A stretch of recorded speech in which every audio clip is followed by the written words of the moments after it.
మాట్లాడబోయే అంశం ఏంటంటే ఐటీడీఏ. గత ప్రభుత్వం తీసుకున్న నిర్ణయం వల్ల మన జిల్లాకి ఇప్పుడు ఐటీడీఏ ఆఫీస్ లేదు. మన జిల్లాలో 2 లక్షల మంది ఉన్నారండి.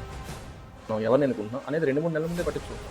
మన శ్రీకాకుళం జిల్లాలో వెనుకబడిన ప్రాంతం అని పదే జాలి దయ మాటలు చెప్పుకుంటూ వచ్చే కొంతమంది నాయకులు ఉన్నారు కదా.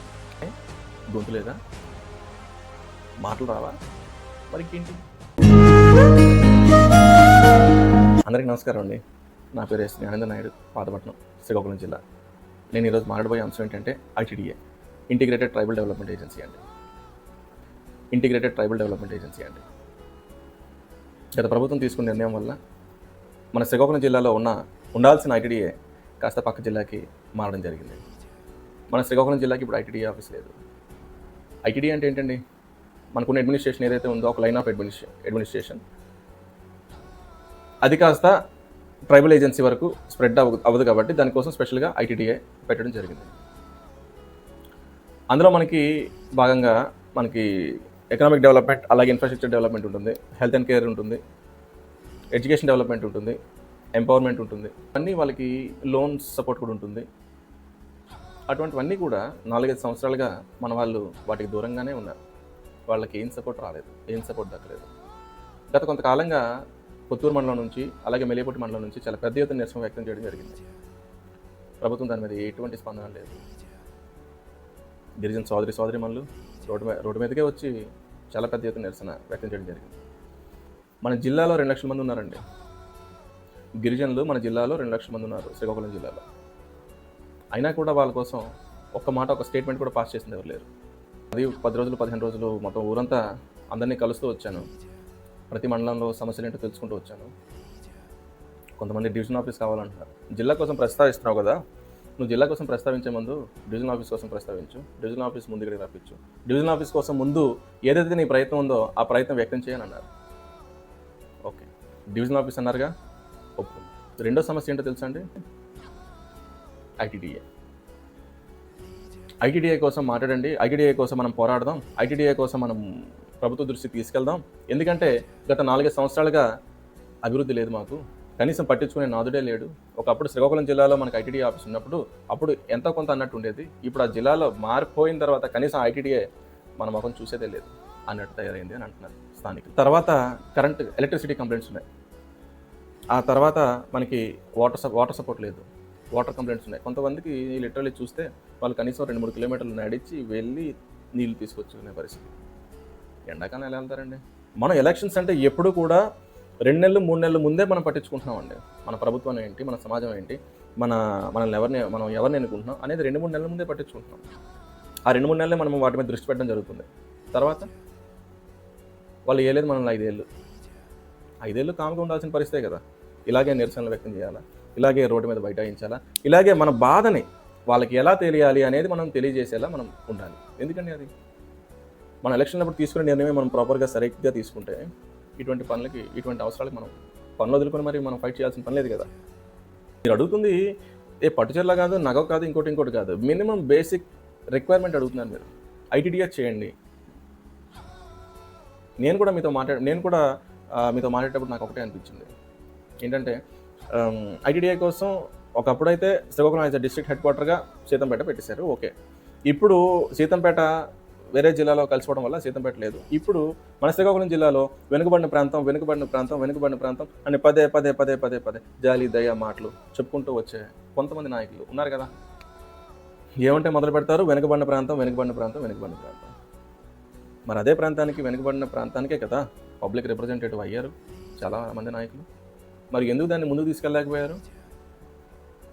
ఎక్కడ జరుగుతుంది తప్పు, ఎక్కడ జరుగుతుందో తెలిస్తే కదా మనం అక్కడ సరిదిద్దుకునే పరిస్థితి మనకు వస్తుంది. 2-3 జాలి మాట్లాడడానికి వెనుకబడిన ప్రాంతం అని మాట్లాడడానికి బాగానే ఉంటుంది. దీన్ని ఏ రకంగా ముందుకు తీసుకెళ్ళాలి అని ఎప్పుడైనా ఆలోచించారా? కనీసం పాతపట్నం, మెలియాపుట్టి, కొత్తూరు, ఎల్లంపేట ఎప్పుడైనా వీటి కోసం ప్రస్తావించారా? అసెంబ్లీలో ఎప్పుడైనా విన్నారండి మీరు? ప్రజలారా, ఎప్పుడైనా అక్కచెల్లెళ్ళారా, ఎప్పుడైనా మన నియోజకవర్గం కోసం, మన మండలం కోసం ఎప్పుడైనా విన్నారా అసెంబ్లీలో? మీరు టీవీ చూసేటప్పుడు, లేకపోతే ఎప్పుడైనా యూట్యూబ్లో, లేకపోతే ఎక్కడైనా సోషల్ మీడియాలో ఎప్పుడైనా వినడం జరిగిందా? గొంతు లేదా, మాటలు రావా, మరి ఇంకేంటి? అంత చక్కగా మాట్లాడుతుంటారు కదా, మనం వింటూ ఉంటుంటాం కొన్ని వాటిలో.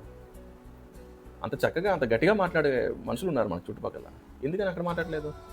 మాటలు రావా? మరి ఇంకేంటి? అంత చక్కగా మాట్లాడుతుంటారు కదా, మనం వింటూ ఉంటుంటాం కొన్ని కొన్ని వాటిలో. అంత చక్కగా అంత గట్టిగా మాట్లాడే మనుషులు ఉన్నారు మన చుట్టుపక్కల. ఎందుకని అక్కడ మాట్లాడలేదు? గత 30 సంవత్సరాలుగా పరిస్థితి అంతేనండి. ఇక ముందు కూడా పరిస్థితి అలాగే ఉండాలి అని మీరు కోరుకుంటే కనుక మీరు ఇలానే ఉండండి. మీరు మీకులాగే ఉండండి, మారకండి. పరిస్థితి మారాలి అనుకునే వాళ్ళే మాత్రమే మారండి. ఈ రకమైన పరిస్థితి నాకు వద్దురా, ఈ రకమైన జీవితం నాకు వద్దురా అనుకునేవాడైతే ఖచ్చితంగా మారండి. లేదు నాకు ఇంతే కావాలి, నాకు ఇదే సుఖంగా ఉంది, నాకు ఇదే ప్రశాంతంగా ఉంది, నాకు ఇదే చాలా హ్యాపీగా ఉంది అన్నప్పుడు ఇలానే ఉండిపోండి. ఒకరికి ఐటీడీ ఆఫీస్ కావాలి, ఒకరికి మారాలి అనుకునే వాళ్ళే మాత్రమే మారండి. ఈ రకమైన పరిస్థితి నాకు వద్దురా, ఈ రకమైన జీవితం నాకు వద్దురా అనుకునేవాడైతే ఖచ్చితంగా మారండి. లేదు నాకు ఇంతే కావాలి, నాకు ఇదే సుఖంగా ఉంది, నాకు ఇదే ప్రశాంతంగా ఉంది, నాకు ఇదే చాలా హ్యాపీగా ఉంది అన్నప్పుడు ఇలానే ఉండిపోండి. ఒకరికి ఐటీడీ ఆఫీస్ కావాలి, ఒకరికి ఆర్డీఓ డివిజనల్ ఆఫీస్ కావాలా, ఒకరికి జిల్లాకు కావాల్సిన సోషల్ వెల్ఫేర్ ఆఫీస్ కావాలా, ఒకరికి కరెంట్ డివిజన్ వాళ్ళ దగ్గరే ఉండాలా, పవర్ సప్లై కట్ కాకుండా. కొంతమందికి కరెంట్ సప్లై కూడా లేదు, వాటర్ సప్లై కూడా లేదు. నేను పంచాయతీ ఆఫీస్కి వెళ్ళేటప్పుడు సరదా సన్నివేశం, జోక్ ఉంటుంది.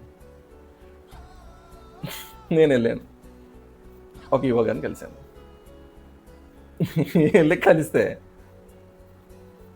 కొద్దిగా సమస్య ఉందండి, పరిష్కరించండి అన్నాను. అయ్యా ఆయన మాకే సమస్యలు ఉన్నాయండి. చూడండి ట్యాక్సీలు కట్టట్లేదు, చూడండి ల్యాండ్ ట్యాక్సీలు కట్టట్లేదు, హౌస్ ట్యాక్సీలు కట్టట్లేదు, మేము ఎలా చేయమంటారు చెప్పండి. చదువుకున్న వాళ్ళే ట్యాక్సీల నుంచి తప్పించుకుంటున్నారండి, ప్రభుత్వ అధికారులే ట్యాక్సీ నుంచి తప్పించుకుంటున్నారండి. అప్పుడు నేను మాట తీసుకున్నాను వాళ్ళ దగ్గర. నేను ఖచ్చితంగా వాళ్ళతో కట్టిస్తానండి, నేను ఖచ్చితంగా కట్టించే బాధ్యత నేను తీసుకుంటాను. ఎందుకంటే వాళ్ళు మాకు తెలిసిన వాళ్ళే, నేను ఖచ్చితంగా బాధ్యత తీసుకుంటాను. మీరు ఖచ్చితంగా ఏదైతే పంచాయతీకి సంబంధించిన పనులు ఏవైతే ఉన్నాయో మీరు ఆపకండి అని చెప్పి నేను బయటకు వచ్చాను. ప్రజలకైనా సమస్య వస్తే ప్రభుత్వానికి వెల్లడిస్తారు, ప్రభుత్వానికి చెప్తారు. ప్రభుత్వానికి సమస్య వస్తే, పంచాయతీ ఆఫీస్ సమస్య వస్తే ఏం చేస్తున్నారు?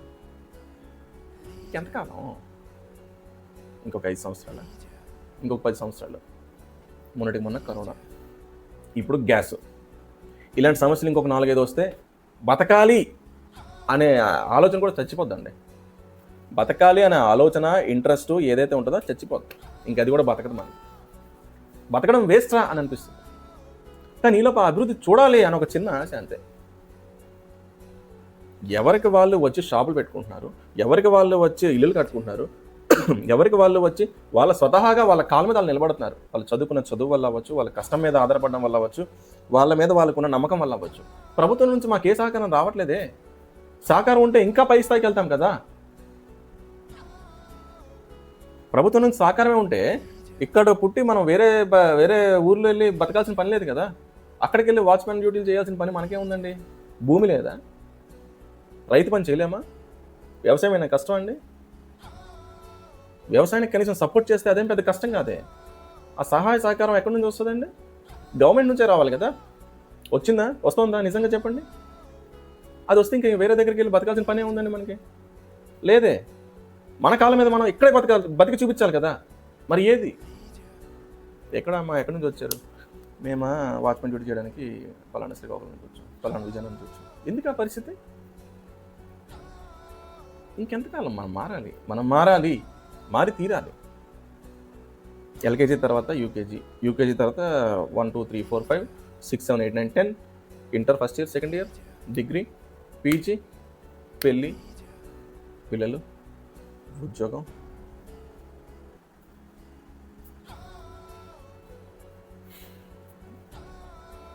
సరే, ఇదంతా ఒక ఎత్తు. నేను మీకు చెప్పాలనుకున్న మెయిన్ పాయింట్ ఏంటంటే, జిల్లా వస్తేనే డివిజనల్ ఆఫీస్ వస్తుంది, ఐటీడీఏ వస్తుంది, సోషల్ వెల్ఫేర్ వస్తుంది, వాటర్ సమస్యలు తీరుతాయి, కరెంట్ సమస్యలు తీరుతాయి.